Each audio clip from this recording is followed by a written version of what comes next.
Chloe San Jose may parinig sa nanay ni Carlos Yulo na si Angelica Yulo. Sa bagong post ni Chloe San Jose sa kanyang social media na kung saan nag-shopping silang dalawa ni Carlos Yulo sa Paris, tila parinig ni Chloe San Jose ang kanyang caption na nilagay sa video clip. Ayon sa caption, "Dia aray for today's shopping spree. Siguro merong portion lang." Kung babalikan natin ang naging unang interview ni Angelica Yulo, may sinabi siya na kung may nabawas man sa pera ni Kaloy ay hindi umano to'y aaray dahil portion lamang umano ang nakuha niya sa pera ni Carlos.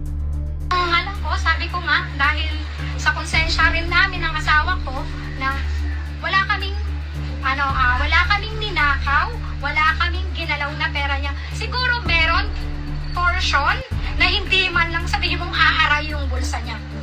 Ayon noon kay Angelica, kaya umano siya bumawas sa pera ni Carlos ay dahil binayaran umano niya ng buo ang bahay nila sa Cavite at pera din umano ni Carlos ang pinang-renovate nila.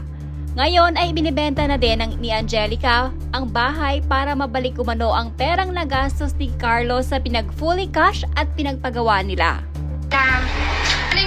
Ayun yung masasabi kong nasa akin ngayon as of now, no? Kasi ang tawag ito, cash incentives niya yun ng World Championships 2021. So sa akin ibinigay ni Ma'am Weng kasi ayoko syempre alam mo na din sa kanila yung X din, red flag din sa kanila yung girl.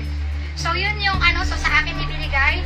So ang ginawa ko, syempre nararamdaman ko na bilang ina na parang ang sabi ko is baka maubos yung anak ko in the future. So ang ginawa ko, diniposit ko siya under my name sa BPI account dito sa may BPI dito sa may Vito Cruz. Then pinahold ko siya, ginawa ko siyang ban for credit card. Na nung nagkaroon kami ng diskusyon ni Kaloy, pinuntahan ko agad yung BPI kung paano ko siya pwedeng isoli yung credit card para ma-withdraw ko yung pera niya. So unfortunately, kailangan ko ng 2 years para ma-withdraw ko siya. Otherwise, kasi magpe-penalty ako. Tapos for ano pa daw yun? Sabi nila for approval pa. Kung kasi isa-surrender ko lang naman yung credit card na yun. So intact yung mga pera niya. Sa tingin niyo, ma'am, ano ang naging mitsa dito sa hindi niyo pagkakaunawaan ng anak ni Kaloy? Sa anak niyo na si Kaloy? Ang naging mitsa lang naman talaga, no, ever since is yung babae talaga. Kasi yes, lalong lumaki, tapos na parang nagkaroon kasi ng training camp si Kaloy. Kasama ko yung asawa ko, naghatid kami sa Terminal 3. Ang sabi sa akin ni Raylan, yung coach niya, "Tita, alam mo na ba ang nangyari?" Sabi ko, no idea at all. Kasi hindi naman kami nag-uusap ni Kaloy eh. So wala kaming idea talaga kung ano yung nangyari. Na parang pagdating pala doon, ang sabi ni Coach Monet, dapat pagdating ni Eldro Ed ng teammate niya, yung babae, wala doon sa apartment niya. Sa bahay na tinitirahan niya na binabayaran ng JOC na nire-reimburse ng PSC every end of the year. So dapat bahay lang siya ng mga atleta, parang dorm.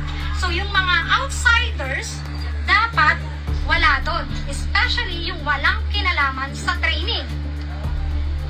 Oo, tinanggap niya, pinakita ni Kaloy, tinanggap niya, nandun yung mga maleta ng dalawang bata. Pero sa tingin mo, yung anak ko is 15 years old. Sa tingin nyo ba, patutulugin ko yung anak ko, isa lang siya, para lang siyang studio type. So maliit lang siya, mas maliit na nga siya. So patutulugin ko yung anak ko, menor de edad, kasama siya at yung babae. Diba?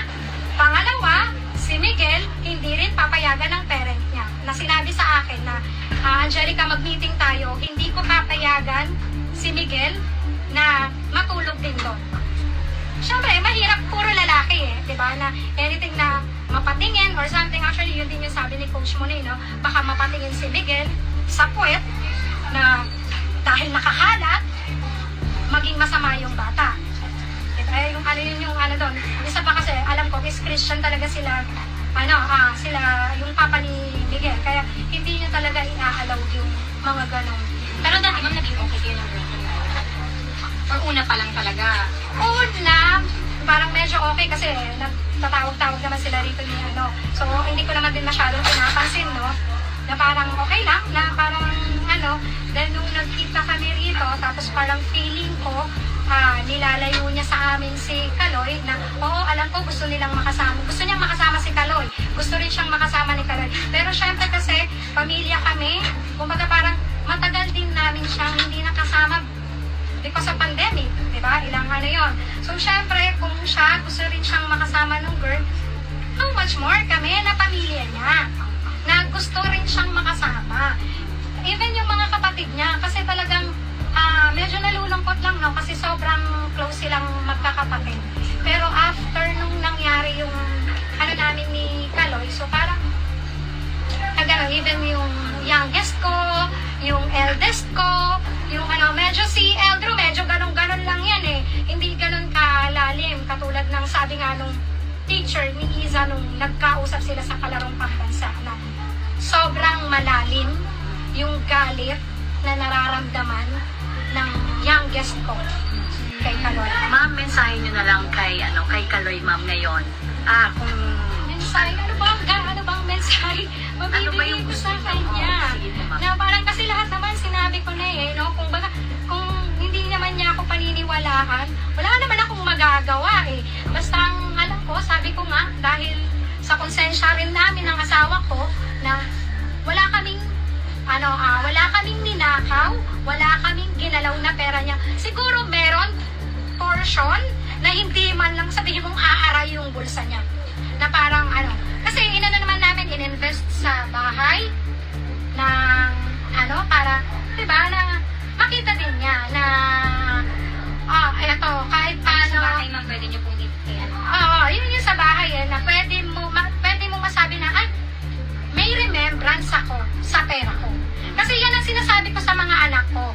Every time na magkakaroon sila ng cash incentives, malaki o maliit, sinasabihan ko sila na bumili kayo yung merong maaalala nyo na ay galing to sa kalarong pambansa, ay galing to sa ganito kong cash incentives, ay galing to sa